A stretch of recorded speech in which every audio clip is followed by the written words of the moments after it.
আপুরা হাজব্যান্ডকে সবসময় সম্মান করবেন, হাজব্যান্ডের বেশি বেশি করে প্রশংসা করবেন, হাজব্যান্ডের সাথে কখনো ঝগড়া করবেন না, উঁচু গলায় কখনোই তাদের সাথে কথা বলবেন না, সব সময় সম্মান দিবেন, নম্রভাবে ভদ্রভাবে হাজব্যান্ডের সাথে কথা বলতে হবে। হাজব্যান্ডকে সবসময় মাথায় রাখতে হবে, তার সেবা যত্ন যত যা আছে সারা দিনের। কি করতেছো? ডিস্টার্ব করো কেন সবসময়? দেখতেছো না ভিডিও করতেছি? আসলে এটাই হচ্ছে অনলাইন আর অফলাইনের মধ্যে পার্থক্য। সরি গাইস, ভুল হয়ে গেছে আপুরা, এটা আসলে আমি মিস্টেক করে ফেলছি। এত ডিস্টার্ব করলে কেমনে একটা ভিডিও বানাবো বলেন? আমি কত সুন্দর করে বলতেছিলাম হাজব্যান্ডের প্রশংসা করতে হবে, হাজব্যান্ডকে বেশি বেশি করে ভালোবাসতে হবে, সবার সামনে সম্মান করতে হবে। হ্যাঁ, কেমন করে আমার সাথে শুধু শুধু শুধু শুধু ডিস্টার্ব করে, অতিরিক্ত বেশি প্রশংসা করে ফেলছি দেখে এরকম করতেছে।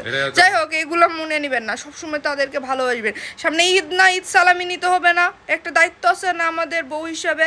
তাদেরকে সবসময় সালাম দিয়ে কথা বলবেন, ফোন আসলে সবসময় সালাম দিয়ে ফোন রিসিভ করবেন। সবাই ভালো থাকুন, সুস্থ থাকুন আর হাজব্যান্ডের সেবা করুন।